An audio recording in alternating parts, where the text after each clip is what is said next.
1164 ya, halaman 124. Udah semua.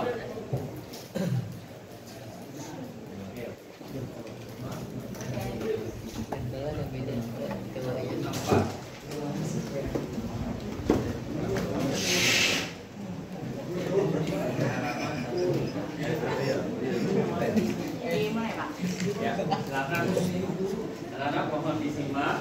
Apabila ada pertanyaan, silakan ada pertanyaan ya. Oke, silakan dimulai 1, 2, 3. Assalamualaikum warahmatullahi wabarakatuh. Selamat siang, salam sejahtera untuk kita semua. Om Swastiastu, Namo Buddhaya, Salam Kebajikan. Halo teman-teman semua, pada kesempatan di pagi hari ini kami dari kelompok 4 akan mempresentasikan hasil kerja kami, yaitu melalui PPT tentang menumbuhkan kesadaran untuk menjaga keutuhan negara kesatuan Republik Indonesia. Nah teman-teman diharapkan saat kami melakukan presentasi teman-teman dapat menyimaknya dengan baik ya, sehingga nanti kalau dibuka sesi pertanyaan teman-teman dapat menanyakan hal yang tidak keluar dari materi presentasi kali ini. Oke, sebelumnya mari kita perkenalan dulu. Perkenalkan, saya Aisyah Hana Suwabi sebagai ketua kelompok dari absen 3. Saya Rafika dari absen 28. Saya Amira dari absen 5. Saya Minian dari absen 5. Saya Nafisa Kamila dari absen 27. Saya Emal Rizky dari absen 22. Saya Rena dari absen 3. Nah, oke teman-teman. Seperti kata Bung Karno, bangsa yang besar adalah bangsa yang menghargai jasa para pahlawannya.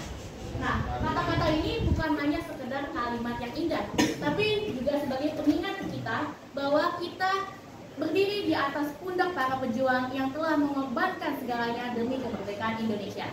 Seperti rumah yang besar memiliki banyak ruangan dan dihuni oleh keluarga besar yang beragam. Ada yang suka musik, ada yang suka seni, ada yang suka olahraga, tapi mereka semua punya satu kesamaan, yaitu cinta akan rumah mereka. Rumah itu adalah Indonesia dan kita adalah keluarganya. Nah teman-teman, pada hari ini kelompok 4 akan menjelaskan bagaimana cara menjaga rumah kita agar tetap utuh dan nyaman untuk kita bersama. Oke, sekarang mulai dulu nih dari contoh menumbuhkan kesadaran di keluarga. Akan dibacakan oleh teman saya. Menumbuhkan kesadaran di keluarga adalah menanamkan rasa tanggung jawab, kepedulian, dan harmoni dalam setiap langkah bersama.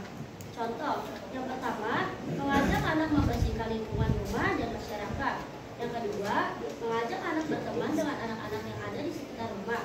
Yang ketiga, mengajarkan anak untuk tidak membuang sampah sembarangan dan selalu merawat tanaman yang ada di sekitar rumah. Dan yang keempat, menghormati anggota keluarga yaitu orang tua, kakak, dan adik. Nah teman-teman, kenapa di keluarga ini penting? Karena keluarga merupakan salah satu fondasi utama untuk menumbuhkan rasa kebangsaan, seperti rasa saling toleransi, rasa cinta tanah air, rasa saling menghormati satu sama lain. Dan di keluarga ini orang tua memiliki peran yang penting, peran yang penting untuk memberikan contoh nyata serta membimbing anak-anak mereka untuk memiliki rasa tolong-menolong serta memiliki rasa persatuan yang tinggi. Selanjutnya dicontoh menumbuhkan kesadaran di lingkungan sekolah.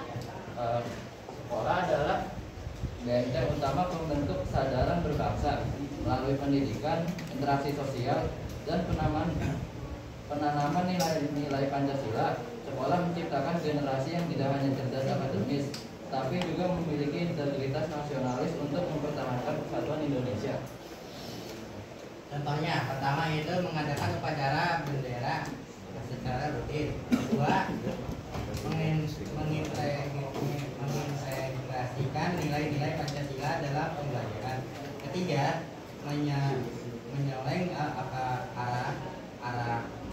Menyelenggarakan kegiatan ekstrakurikuler yang menunjang kewirausahaan.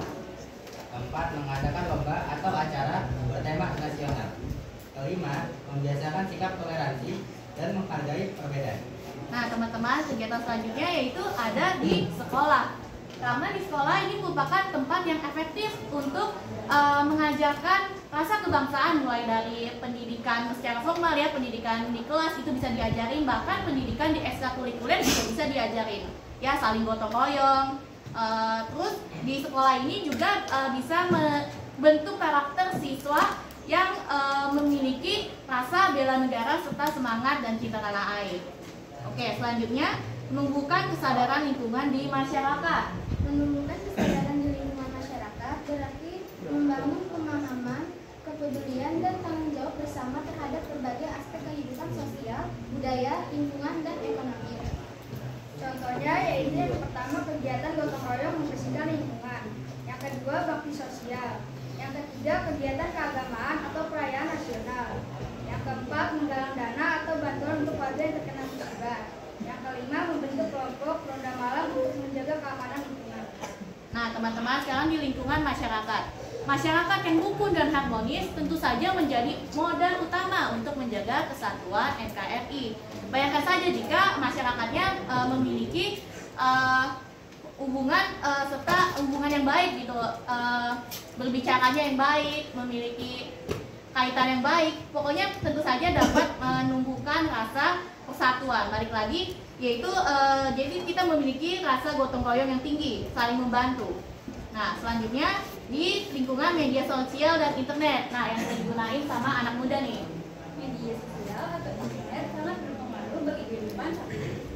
Karena media sosial dapat mempermudah manusia untuk mencari informasi, berkomunikasi, dan menjadi tempat sebagai hiburan.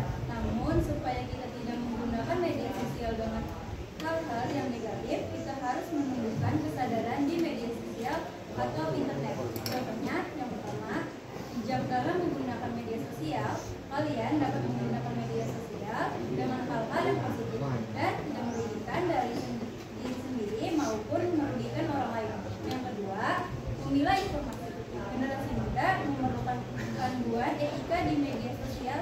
Kalian tidak boleh menyakiti dan menyinggung orang lain di media sosial. Dan yang terakhir yaitu yang ketiga, jangan mudah mengeluarkan komentar negatif, menghina, dan merunduk. Berpikir sebelum berkomentar. Nah teman-teman, sekarang di media sosial atau internet nih, ini sering banget digunain sama anak muda zaman sekarang.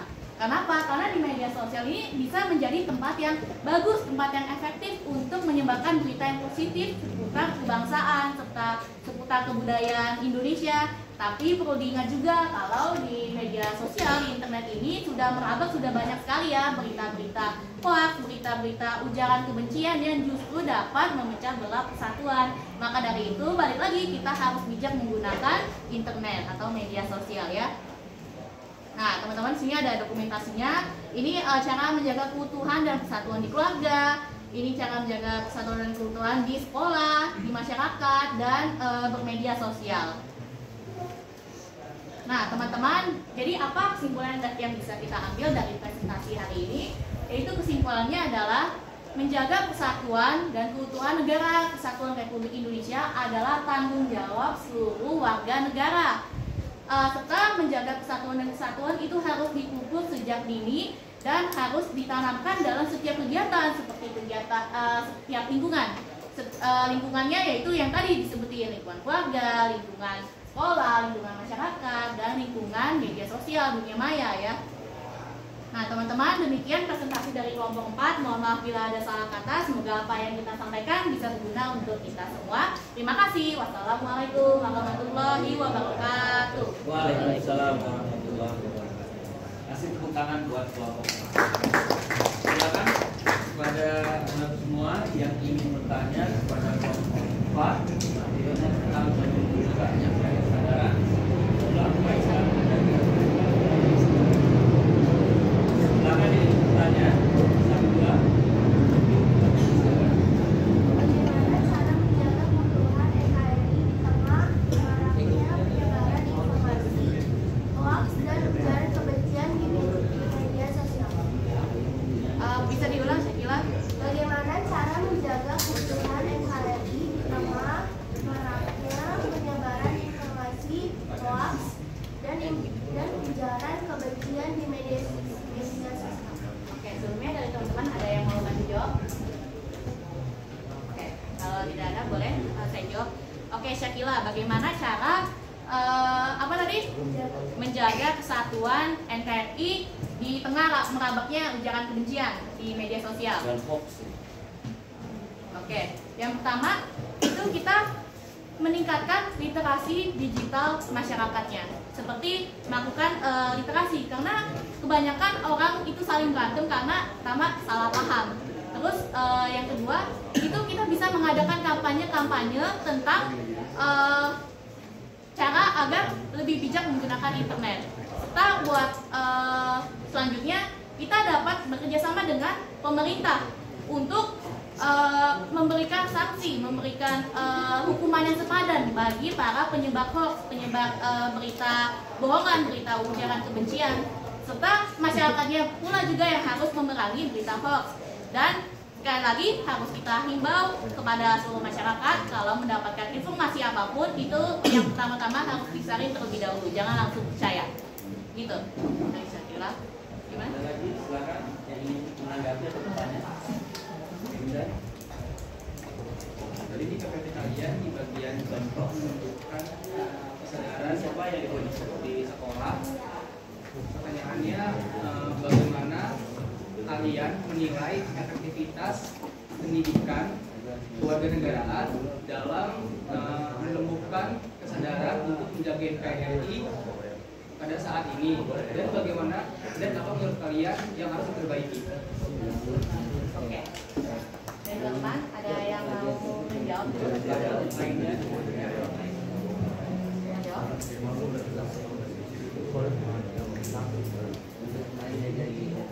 Oke, mau jawab boleh? Silakan, Pak. Yang pertama, kita bisa belajar tentang Indonesia di sekolah. Yang kedua, mengikuti upacara bendera bisa menumbuhkan rasa cinta tanah air dan menghormati simbol-simbol negara. Serta kegiatan budaya, banyak sekolah yang berkualitas mengadakan acara yang mengenalkan berbagai budaya di Indonesia. Ini membantu kita menghargai perbedaan dan kekayaan bangsa kita. Oke, jadi dari yang Afifah bilang tadi, kalau untuk menilai sudah baik karena di sekolah-sekolah di Indonesia itu sudah diterapkan seperti upacara bendera setiap hari Senin. Nah, bagaimana tadi pertanyaan Zidan, bagaimana cara meningkatkannya di sekolah? Bukan bagaimana cara kamu memperbaiki. Memperbaiki. Oh, yang memperbaiki. Oke. Jadi caranya kalau di sekolah itu kita harus memperkuat pembelajaran kewarganegaraan seperti ini, kita lagi belajar PPKN sekarang, karena dengan begini kita dapat belajar secara formal, belajar di kelas bagaimana cara menjaga keutuhan dan kesatuan di Indonesia ini. Jadi yang pertama tuh kita pertama emang harus cinta dulu nih sama Indonesia kita sendiri, sama tanah air kita sendiri. Nah, di sekolah itu kita belajar tentang kewarganegaraannya yang harus ditingkatkan. Itu kita. Bagaimana cara menumbuhkan rasa nasionalisme di era globalisasi, di mana identitas nasional seringkali tergerus oleh budaya asing? Boleh diulang, Aulia? Bagaimana cara menumbuhkan rasa nasionalisme di era globalisasi, di mana identitas nasional seringkali tergerus oleh budaya asing? Oke, bagaimana cara karena lagi tergerus ya. Oke, hal yang bisa kita lakukan yang pertama mengadakan acara-acara atau kegiatan yang berhubungan dengan kebangsaan ya, tentang budaya Indonesia, menggunakan anak-anak serta menggunakan Gen Z gitu loh. Yaitu anak-anak mudanya juga harus kita libatkan. Terus yang selanjutnya kita bisa mempromosikan produk ataupun budaya lokal kita. Terus kita juga bisa menggunakan internet nih, media sosial sebagai tempat yang efektif untuk menyebarkan berita-berita positif, berita yang baik tentang kebangsaan. Jadi kita harus mengajak anak-anak mudanya juga untuk terus melestarikan kebudayaan kita, gitu. Biar bisa bersaing dengan kebudayaan serta kebudayaan dari negara lain gitu. Jadi itu tidak tergerus juga, justru malah kita mengupdate, memberitahu ke dunia kalau Indonesia ini memiliki budaya-budaya yang bagus loh gitu. Ya. Boleh teman-teman, ada yang mau menambahkan? Mau nggak dong? Kemudian Alisi, Daihan,